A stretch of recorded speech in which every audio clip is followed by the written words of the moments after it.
Naghahangad ka ba ng isang happy relationship? Pero minsan parang kung ano yung nangyayari, kabaligtaran yata. Yan ang ating mapapakinggan at mapapanood ngayon sa ating episode ng Changed by Fate. Kasama po ninyo Cheska San Diego Bobadilla. At para magbahagi ng kanyang story, story of faith and life story, kasama natin ngayon si Kirsten Garduque. Kirsten, welcome and happy day sa'yo. Maraming salamat sa pagpunta sa atin dito sa Changed by Fate. Yes, thank you din po kasi binigyan niyo po ako ng chance para po, gamitin yung test ko para maging testimony para sa iba. Oo, ngayon ay Mm. blooming na blooming. Hindi ko natatanungin kasi I think nasa happy relationship, nasa mukha naman niya. Nasa happy Yes. relationship ka this Mm. time. Yes, sobra nasa Mhm. happy relationship ako. Maalaga yung feeling kong prinsesa talaga ako. Wow, sana all ang sasabihin ng mga babae. Ang haba ng Hmm, buhok, 'di ba? Ang haba ng oo. buhok ko. Pero siyempre bago ako makapunta sa, happy relationship, dumaan ako sa hindi maganda or yung toxic na dun ako nagsimulang makilala ko yung sarili ko and yung number one is makilala si God. Kaya ako Mhm, naging grateful, tsaka yung kumbaga yung blessing mas mhm, inaalagaan ko, mas niyayakap ko, mhm. mas inalagaan ko dahil dun sa past ko. Oo. Oo. Sa mga edad mo, edad natin na ito nagtatrabaho na tayo tapos na tayo mag-aral, Mm. isa sa mga major na bumubuo ng buhay natin, of course trabaho, Yes. pamilya, pero isa yung relationship kasi, Yes. yung love na bubuo ng sarili mong pamilya. Nandun ka sa ganong season? Ngayon, Mhm, yes, oo. mm, Nandun naman ako sa season na yun and thankful nga ako kay God kasi yung season ngayon, kumbaga kasi naniniwala ako na dapat sa 'pag nagpe-pray ka daw, 'di ba dapat sobrang specific ka. mhm, Sa lahat ng mga na-experience ko before, natutunan kong magdasal ng very specific na paano ko ba explain? mhm, Yung yung parang ang sabi ko nun, "Lord, bigyan mo ako ng lalaki na hindi na ako yung parang hindi ako papahalagahan, sasaktan ako, yung parang hindi ka kilala. hmm, Bigyan mo na ako yung kumbaga yung kilala ka na, hmm, yung may relationship na sa'yo, para mhm, pagdating sa'kin, hindi na ako yung parang sobrang masasaktan. Yung kumbaga yung relationship na nakasentro sa'yo, hindi yung alam mo yung relationship na obsessed sa isa't isa, mhm. na walang Jesus Christ na gano'n? Sa gitna, Na wala, oo, oo. wala sa gitna. Ayoko ng gano'n. So ayun, thankful naman ako. Sabi ko pa nga nun eh, "Lord, bigyan mo ko yung maputi." Ay, eto pa ha, ano ate, Cheska, sabi ko pa nun, yung medyo siyempre okey na ako nun, nakaka-move on na ako, tapos in-explore ko na yung sarili ko, then 'di ba, ang sabi is, isang form ng, anong tawag dito, yung pagpapahalaga sa pagmamahal ng Panginoon, tsaka yung Mhm, parang form of worship mo din is yung gagamitin mo yung talent na binigay sa'yo ng Panginoon, mhm, explore mo yung sarili mo, pero siyempre yung ayon sa salita ng Diyos. mhm. So sabi ko pa nun, "Lord, may napanood ako, ang pangalan nung lalaki ganito." Hmm, Sabi ko, "Gusto ko ano kapagka nagkaroon na binigay mo na sa'kin si the one, kung ibibigay mo nga sa'kin. Kasi kung sa totoo lang naman po hindi na ako maghahangad ng lalaki, hmm. kasi ikaw sapat na, eh. Pero if ever lang naman po kasi wala naman akong karapatan sabihin na ayoko na." Yung gano'n. Kasi ayokong magsalita ng tapos, pero if ever man po hindi naman po sa tinetest kita, walang Hmm, gano'n. Gusto ko ganitong pangalan, hmm. tapos maputi, mabait, gano'n. Tas gusto ko yung mabait, yung kilala ka na, tas puwede i-bonus mo na rin na, ano, itotodohin ko na 'to, yung pogi naman. Oo, okey. Tapos yun nga, yun yung relationship ko niyan. Tas nagulat ako, alam mo po, tinuturuan niya kasi ako, nagtuturo siya. Nakilala ko siya sa isang company na tinuruan ako mag-drive. Mhm, Tapos hindi ko pa alam yung name niya, hindi ko alam yung name. So, nung after na nung class ko, 'di ba may certificate na kukunin, mhm, nagulat ako, yun yung pangalan. So sabi ko, "Hala," siyempre hindi ko naman alam na siya yun, mhm, tapos hanggang sa'yo na, naging close na kami sa isa't isa, ta's nakita ko na mabait siya, then pinakilala ko siya sa magulang ko, mhm. then pinakilala niya ako sa magulang Nung niya. nakilala mo siya na gano'n yung name niya, medyo nagpaparamdam na ba siya sa'yo na parang gusto ka niya? Oo, nagpaparamdam na siya kasi ano, eh, gusto niya nang makilala yung magulang ko, eh. Agad? Tsaka oo. I mean, mali pala, baliktad, gusto niya na akong pakilala sa magulang niya. So, Hmm. yun, pinakilala niya ako dun sa mama niya, and yung Mhm. mama niya mabait, mabait talaga. So, Pati ang pangalan na hiniling mo kay Lord, sabi mo nga, natutunan mo, when you pray, be specific. specific. Be very specific. Kasi hanggang sa pangalan, hindi lang itsura, no? Mm, Lord, gusto ko maputi. Lord, gusto ko, yung iba oo. kasi, gusto ko moreno. Lord, Oh, matangkad. actually Ikaw, ate specific din talaga. oo, actually ate nung time na yun, ayoko nga siyang sabihin dun sa partner ko na yun, na Mm. pinag-pray ko siya. Kasi baka sabihin Hindi mo pa rin ba inamin hanggang sa ngayon? Baka ngayon niyo lang malaman. hindi ano, kasi, may time kami na halimbawa sa car nag-uusap kami about kay God, yung parang Mhm. reflection namin. Tapos parang bigla ko na siyang nasabi na, "Alam mo ba ano love, dati pinag-pray ko 'to, tapos ito yung pangalan ko." Dati nung pinakilala niya na ako sa magulang niya, ta's pinakilala ko siya sa magulang ko, ano, hindi ko pa naalala yun ate, Mm. yung Na pinag-pray pinag-pray mo pala ko yun. na pinag-pray ko siya, hindi ko siya naalala. Eh, 'di ba ano kasi ako yung sa umaga nasanay na ako na nagbabasa ako ng Bible, tapos 'di Mhm. ba yung hapon yung magba-Bible study tayo. Mhm. Sa gabi nagsusulat ako ng Mhm. notebook na eto yung nangyari sa'kin, ito yung nangyari sa'kin, tapos parang ano yung mga bagay na grateful ako. Ta's bigla siyang pumasok sa isip ko na parang alam mo yung may little voice na, "Anak, ano, 'wag mong kakalimutan ha, na kapagka nag-pray ka, dapat very specific ka sa prayer mo." Hmm. So, sabi ko, "Ay, oo nga 'no." Kasi meron na palang isang testimony sa'kin si God na binigay, yun nga yun, yung sap name na 'pag very specific ka pala, Ibibigay siya. ibibigay niya.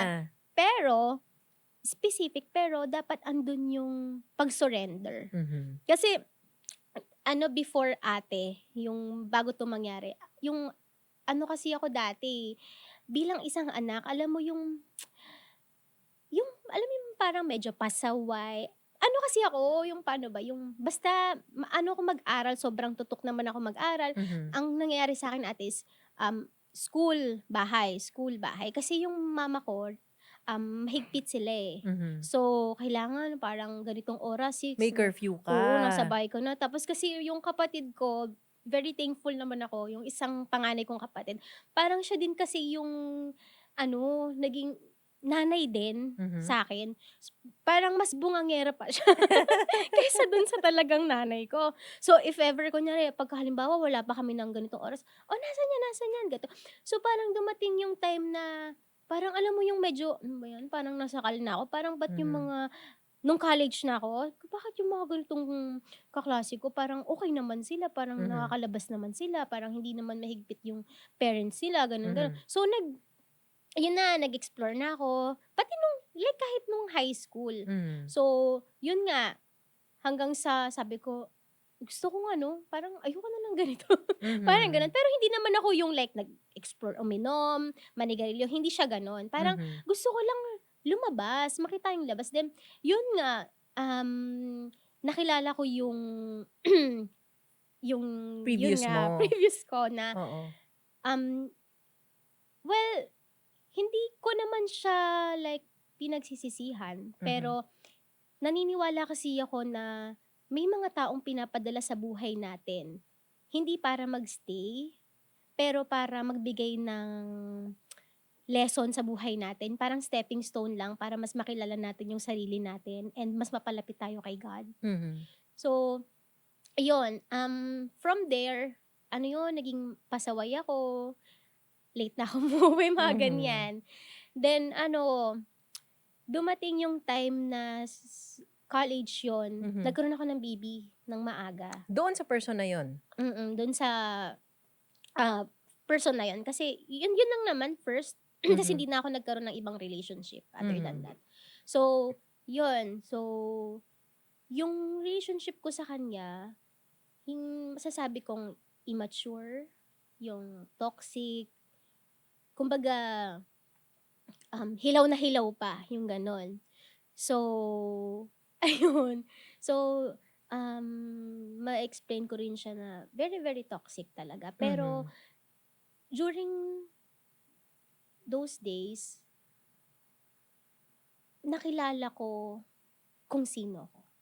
Tsaka, kasi yung mga magulang ko ano sila eh, religious naman sila. Mhm. Like, every Sunday, nagsisimba kami, ganun. Um, kilala ko si God, si Mhm. Jesus Christ, pero inaamin ko sa sarili ko na wala akong personal relationship kay God.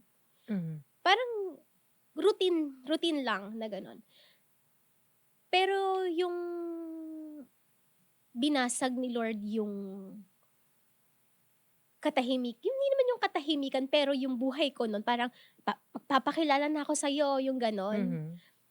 Pero yun nga, yung time po na pumasok na si Jesus Christ sa buhay ko kasi nga napasok ako sa gano'ng relationship. Biruin mo, ah, bata ka pa lang nagkaroon ka na ng anak. So, 'di ba Mhm. parang kumbaga ikaw as a person hindi mo pa na-explore yung sarili mo, Mhm. hindi mo pa nagamit yung Full full potential mo. potential tsaka yung talent na binigay sa'yo ni Lord Mhm. hindi mo siya nagamit, eh. Ilang taon ka nung una kang nagka-baby? 19 years old ako no'n ate, tapos nanganak ako ng 20 years old. Okey. Mm. So, para dun sa mga of course Mhm. nanonood sa atin o nakikinig sa episode natin na maaga ring nagkaroon ng Mhm. baby, that in itself is a challenge, lalo na babae Yes, ka. yes. Pero other than that, having a baby in your early or parang teenage years, may challenge ka din kasi sa mismong relationship mo with that previous person na nakasama Yes. mo.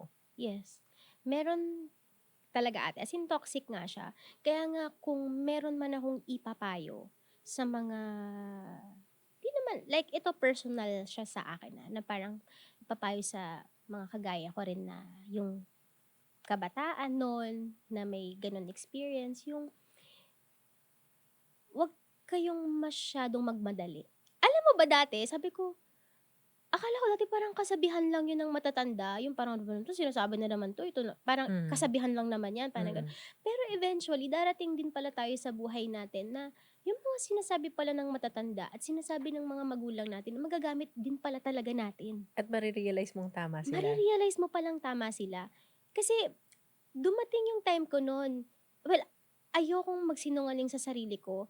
Dumating yung time ko nun na parang makikita mo yung mga kasabayan mo, eh, na nagagawa nila 'to, nagagawa nila 'yun, pero ikaw, siyempre meron ka ng batang inaalagaan. Mhm. May bata ka ng though yung batang 'yun mahal na mahal na mahal ko sila, mahal na mahal ko yung mga bata, dalawa kong anak, mahal ko sila. Pero siyempre nandun yung reality na hindi Mhm. ka na 'di mo na-explore, parang nakahon ka agad Mhm. sa gano'ng responsibility.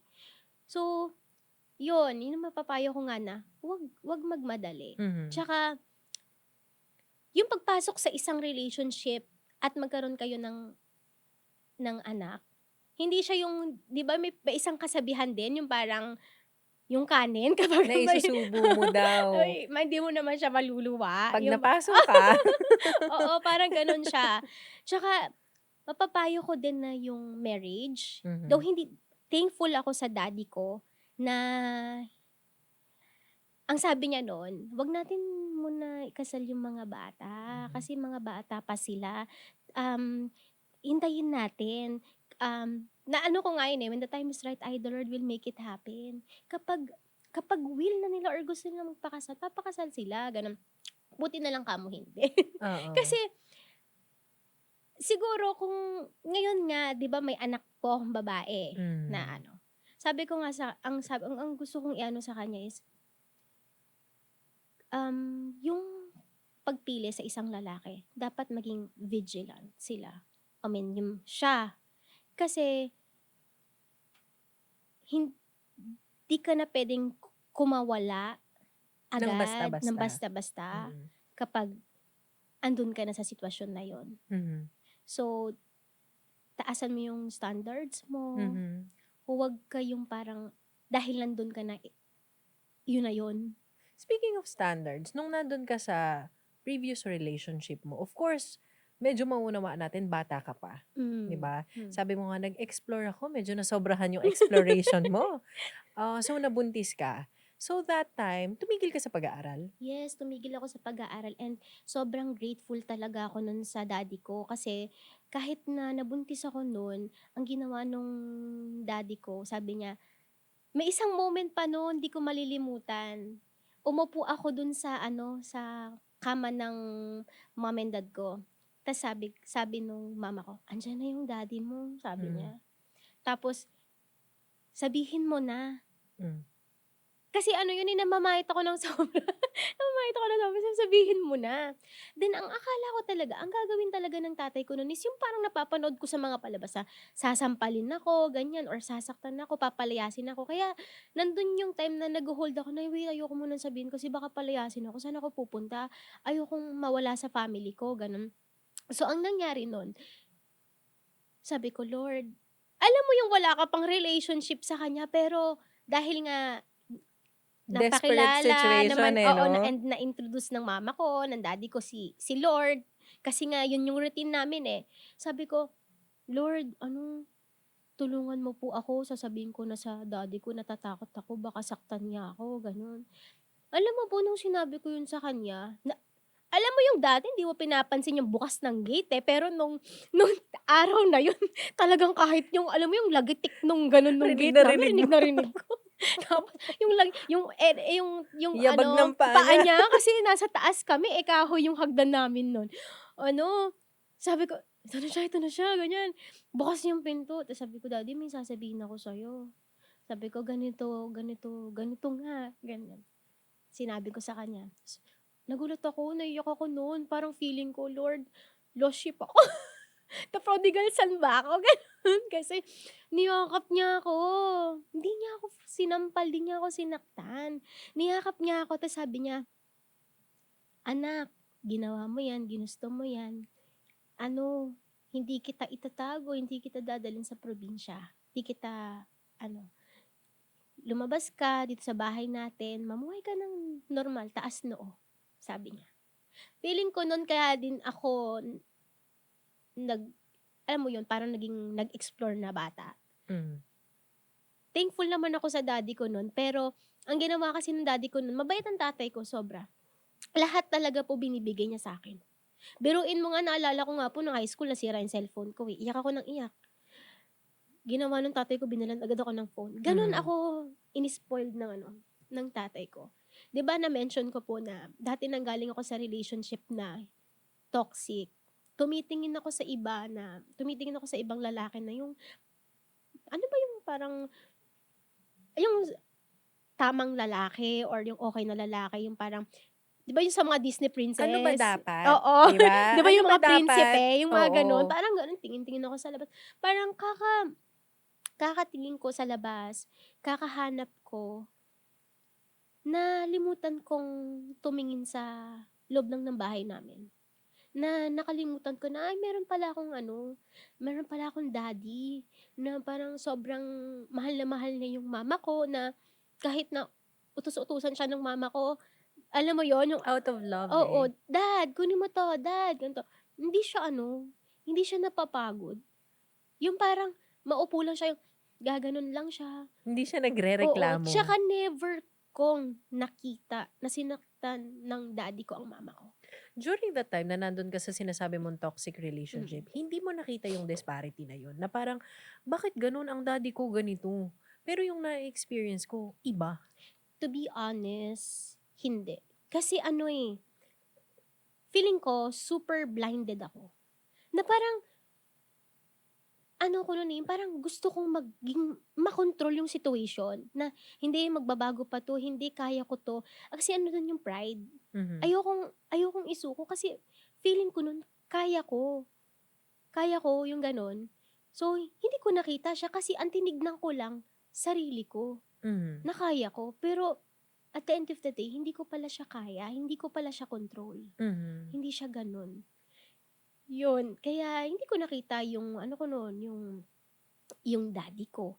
And, well, yung family hindi naman siya perfect, 'di ba, walang mhm, perfect. Pero yung percentage, yung parang yung level, kung sasabihin sa'kin kung perfect, para sa'kin perfect yung family ko. Mm. Though walang perfect, pero para Mhm. sa'kin perfect, Mhm. parang gano'n. So, ayun kaya sa mga nangyari nung 'di ba nandun nga po ako sa relationship na toxic Mhm. nun.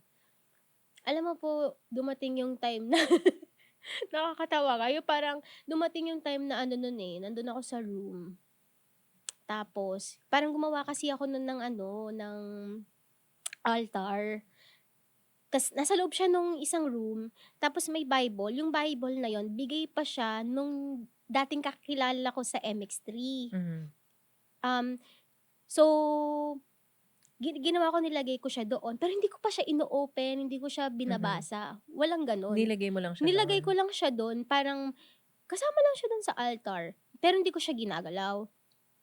Tapos, um, pandemic, parang pa-pandemic 'yun, or pandemic na, Mhm. ano, sobrang lost na lost talaga ako, as in todo iyak talaga ako, na parang sa work hindi ako yung super maano yung performance, kasi Mhm. siyempre fresh grad pa lang ako nun, Mhm. wala pa akong malaking, network gano'n. Mhm. Tapos parang, "Lord, para saan ba talaga ako, para dito ba talaga ako?" Ta's yung sa relationship ko ganito, gano'n. Mhm. Ta's parang alam mo yung dumating sa time na nag-pray ako, pero yung prayer mo iyak na lang, yung Wala ka ng wala masabing ng words. tapos nagulat din ako na dumating sa punto na hindi ko siya ma-explain, pero alam niyo yung ano, yung parang alam mo na nasa mali ka na, alam mong hindi na okey, hindi ka na Mhm. okey dun, pero hindi ka makaalis. Okey, dahil sinabi mo 'yan, alam mong nasa toxic relationship ka na, sabi mo nga, you were ano ba, you were, yung toxicity ay physical, emotional, anong klaseng Lahat na ata. na-experience? Lahat, okey. So lahat, as in Oo, lahat naranasan yeah, mo. oo, lahat. So hindi na siya healthy Hindi talaga siya relationship talaga? hindi talaga siya healthy. Masasabi kong hindi talaga siya okey. So, yung complete family, like yung family na meron ako sa mga magulang ko, hindi siya gano'n. Mm. Talagang different talaga siya. So Sabi mo ayun, hindi ka makawala. oo. Um, Nagkaroon ka ng first baby. So, nagsama ba kayo o hindi kayo ipinakasal, pero Oo, nagsama hindi, ba kayo? oo, nagsama kami. Mhm. Tapos yung nagsama kami, nagkaroon pa ulit ako ng, isa pang baby Sa kanya din? sa kanya din, sa same person. Kasi isa lang naman yung ano, yung naging ka-relationship ko. Mm. Tapos yun nga, yung love of my life ngayon. So So, kahit toxic na, ito yung previous relationship mo yung pinag-uusapan mm, natin, nagkaroon ka ng unang baby, the relationship was not healthy anymore, ilang years 'yan. Dumating sa point na kahit gano'n yung sitwasyon, nagkaroon ka pa rin ng second baby, sa kanya pa rin.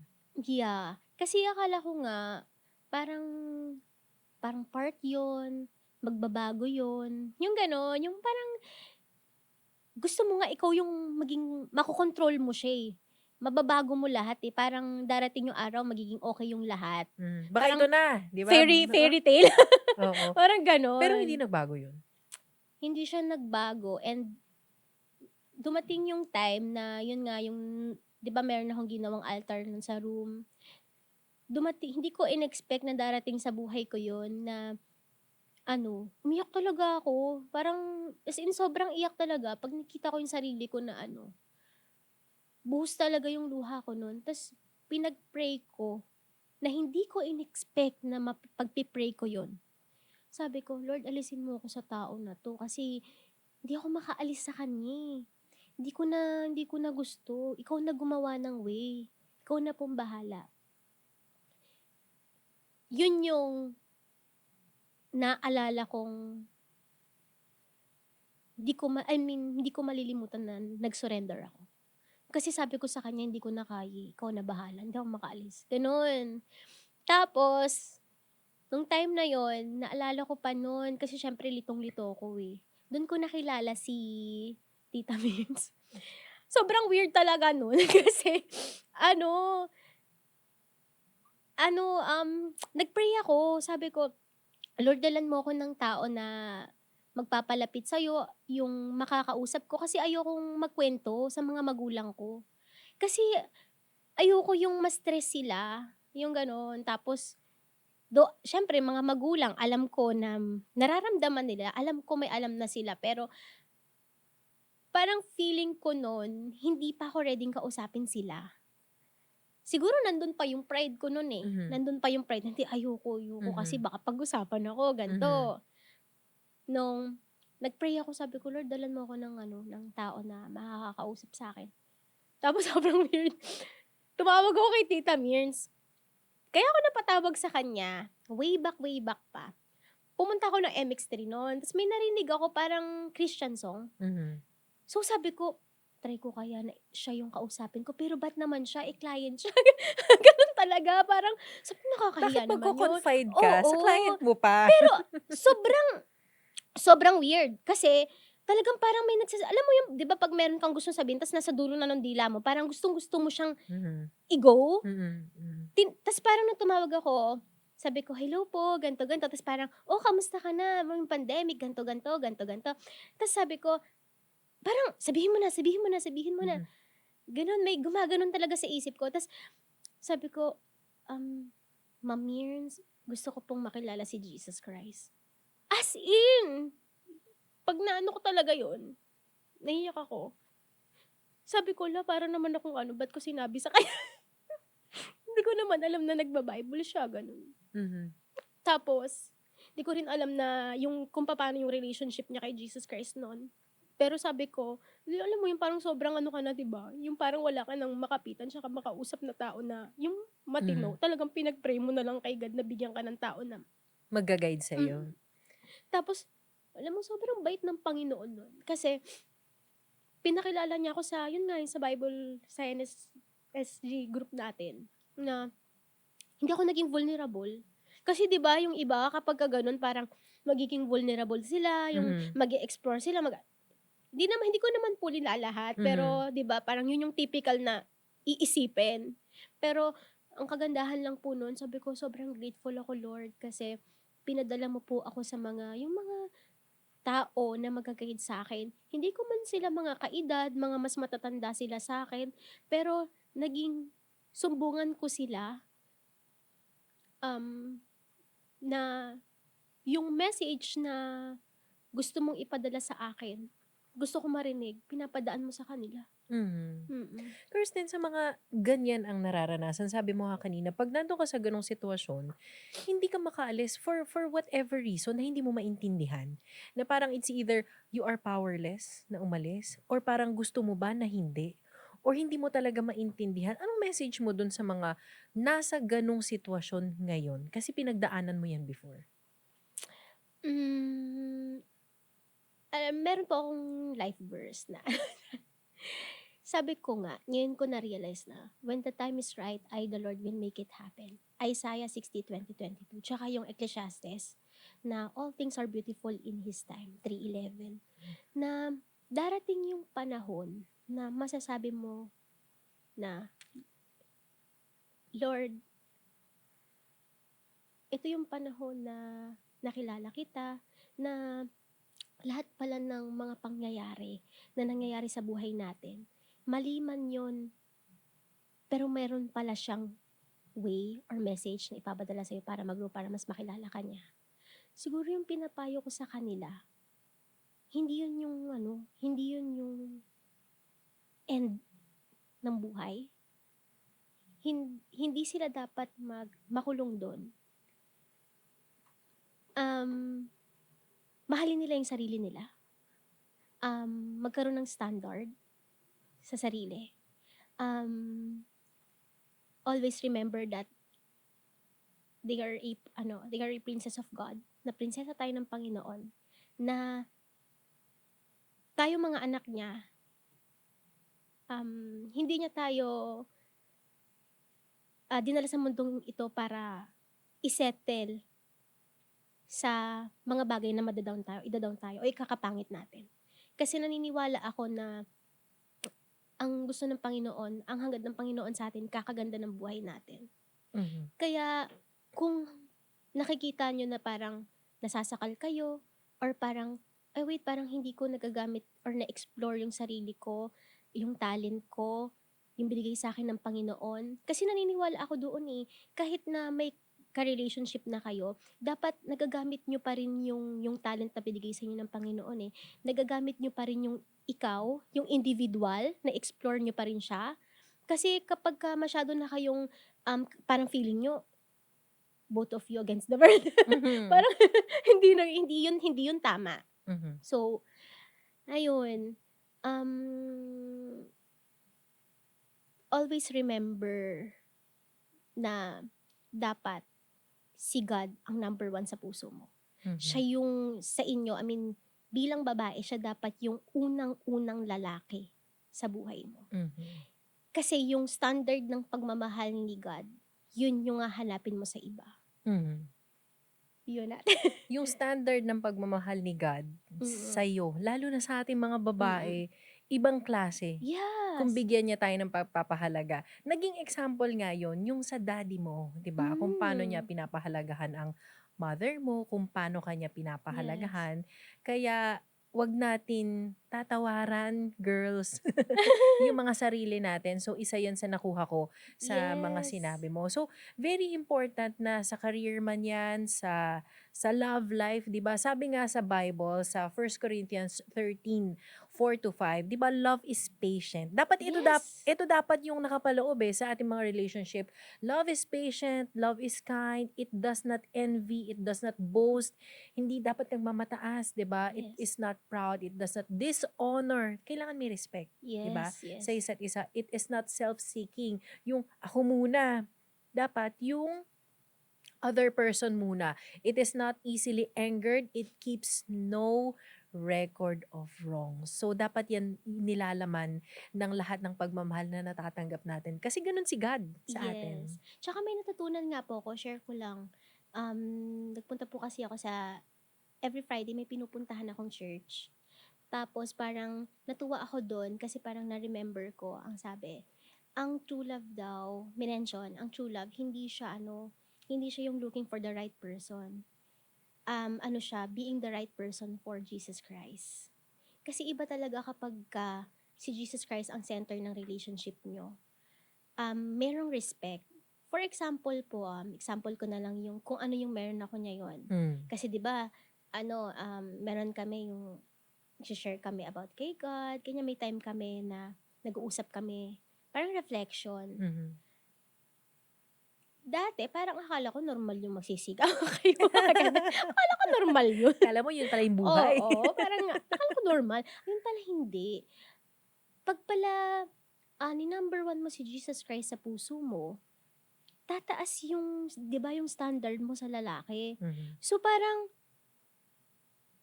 'di ba, self-control, patience, ganyan. Mhm. 'Pag nag-aaway kami ngayon, hindi nga siya yung away eh, yung parang nagkakatampuhan. Tatahimik kami. Tapos bigla lang kami mag-uusap. Tapos, "Love, sorry kasi na-realize ko ganito." Yung may accountability. Yun yung natutunan ko pa isa, nung Mhm. nag-surrender ako kay Jesus Christ. Na kapag may mali akong ginagawa or may nakasakit ako, parang kahit ano yung bigat ng parusa or kahihiyan, parang tatanggapin ko siya. Mhm. Kasi na-realize ko, maikli lang yung buhay. Parang bukas baka mamatay na ako, wag naman yung gano'n, 'di ba? Mhm. Mamaya hindi natin alam baka magkasakit ako. Kasi kapag nakilala mo na talaga din si Jesus Christ, magiging grateful ka sa lahat ng bagay eh. Kahit nga yung hangin, 'di ba? Yung Mhm. yung lahat ng blessings makikita mo, yung nagising ka. Then 'pag may Jesus Christ kasi, yung importance na, "Ay Lord, buti na lang may buhay ako na ang buhay hindi pala siya nakapangako." Mhm. So, kapag halimbawa may ganyang tampuhan, hindi lang sa relationship kahit sa family, Mhm. kahit nga sa mommy and daddy ko kahit nga dun sa mama po nung partner ko, sinasabihan ko ng I love you. "Nay, I love you po, uwi Na na hindi ka kami." ganun before. Before, oo. Mama ko, "Mother, pasok na ako sa work, I love you. Dad, Mhm. I love you, you're the best dad ever." Ganyan. Na parang feeling ko kasi, sa panahon ngayon, baka yung iba kasi nahihiya sila. Like kahit Mhm. nga dati nung Jahe, 'di ba? oo, kahit nga dati parang ako, 'di lang siguro sa panahon, kahit noon ako Mhm. parang nahihiya akong magsabi ng I love you kasi parang hindi naman yung typical sa'kin, 'di Correct. ba? Pero ngayon, na-realize ko kasi na hindi nakapangako yung buhay. Parang Mhm. kailan ko pa sasabihin na, "I love you," kapagka patay na sila, gano'n. Mhm. Tapos kapag halimbawa may tampuhan ako with my partner o kaya sa daddy ko or mama ko or mga kapatid ko, parang gusto ko siya yung makausap sila or kausapin sila or Mhm. i-settle agad. Then accountability ko, yung mali ko, maging honest ako kasi inisip ko, matatanda na kami, bukas Mhm. hindi naman nakapangako yung bukas, eh. Mhm. Iba talaga kapag may Jesus Christ Mhm. sa puso. Bukod sa edad kasi siyempre mas matured ka na Hmm. ngayon, tingin mo ba pinadaan ka ni Lord sa ganong season dahil ngayon mas marami ka ng nare-realize sa mga nangyari before? Yeah, kagaya nga po nung sinabi ko, may mga bagay tsaka may mga tao na pinapadaan lang sa buhay natin para matuto tayo tsaka para makilala natin si Jesus Christ, tsaka yung Mhm. sarili natin. Kaya aaminin ko po sa sarili ko ha, to be honest, na hindi maganda yung mga na-experience ko noon, yung mga naging choices ko sa buhay ko. Naging pasaway akong anak. Siyempre dumating din sa time na nakakasagot ako sa kanila kasi siyempre gusto ko maging in control ako, eh, gano'n. Pero dumating din sa buhay ko na nasabi ko na, "Lord, hindi ko 'yun pinagsisihan." Kasi do'n kita nakilala, eh. Do'n mas lumalim yung relationship ko. Doon ko sinabi sa sarili ko na walang kahit sinong lalaki, walang kahit sinong career ang papalit sa'yo. Kasi minsan ka nang kumatok, minsan ka nang nagpakilala sa buhay ko. Pinapasok na kita sa puso ko, ayaw na kitang pakawalan. Mm. Dahil yun dun sa nangyari. Kaya Mhm. kahit na ganun, kaganon-ganon yung buhay ko nun, hindi ko siya pinagsisisihan. Kasi ginamit ko yung experience ko niya noon sa mga na-experience ko ngayon. Kasi siyempre, tao tayo, hindi naman tayo like walang perfect, 'di ba? Minsan nadadapa din. So, yun yung ginagamit ko na, "Ay Lord, ito yung testimony mo sa akin ngayon, ito yung dati ko," gano'n. So, parang kumbaga foundation ko siya. Mhm. Yun yung binabalik-balikan ko. Yun nga po yung ano, yun nga yung ginagawa ko ngayon kasi siyempre yun yung past, eh. Eh, 'di ba siyempre sa mga susunod may mga may experience ka ulit na mga Mhm. challenges, magte-test sa faith mo, Mhm. ganyan. Nire-remember ko yung mga miracles na ginawa niya sa'kin bukod sa pagre-remember ko sa mga miracles na ginawa niya sa Bible. Mhm. So, Mm. nagiging reference mo yung mga Oo, nangyari sa iyo dati? oo. Oo. So, ngayon Kirsten, bago tayo Oo. magtapos, ano yung mga pinapa-experience ngayon sa'yo ni Lord na parang, "Lord, ganito pala, dapat." Oh, unang-una Bukod sa hindi ka nasisigawan?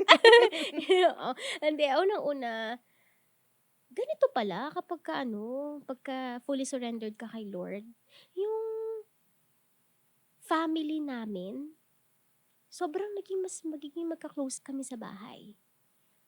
Then, sa partner, kapag pala tinaasan mo yung standards mo, mafi-feel mo pala na hindi ka warrior. Kasi parang ang tagal ko talagang naging ano nun, eh, parang feeling ko ngayon naging ano ko, naging prinsesa ako. Kaya nga po yung ano, yung partner ko po ngayon, lagi kong sinasabi sa kanya, "Thank you for treating me like a princess." Kasi everyday pinaparamdam sa'kin ni God na prinsesa ako, through you and through my dad. Hmm.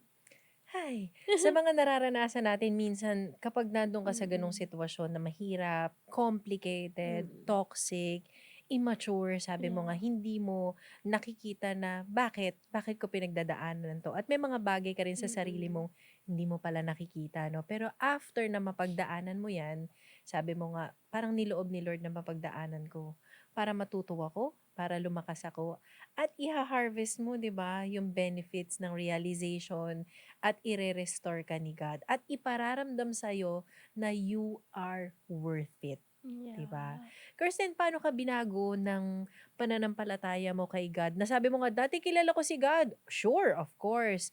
Pero dahil sa napagdaanan mo, mas nakilala mo siya. Paano ka binago ng iyong pananampalataya? Dati kasi, gusto ko, control ko lahat. 'Pag nagpi-pray ako dati, "Lord, bigay mo sa akin 'to. Lord, gusto ko nito. Lord, ito dapat. Lord," gano'n. Pero ngayon hindi, more on surrendering. Yung, "Lord, eto po yung gusto ko. You're my provider, my miracle worker, and my promise keeper." Yun, may Alpha and Omega. Sinasabi ko yun, na kahit ano man yung gusto ko, itinataas ko 'to sa'yo, sino-surrender ko 'to sa'yo. Kung will mo, alam kong ibibigay mo sa time mo. Mhm. When the time is right, I, The the Lord will Lord, make it happen. will make it happen. So kung ikaw ay may pinagdarasal, hindi pa nangyayari, 'di ba? Mm. Hindi mo pa nakikita yung fruits ng iyong pinaghihirapan, or sabi nga ni Kirsten, nandiyan kayo sa ganyang sitwasyon kung saan pinagdaanan niya before, pero Mm. hindi mo alam, Lord, hanggang kailan 'to? Paano ba ako makakaalis dito?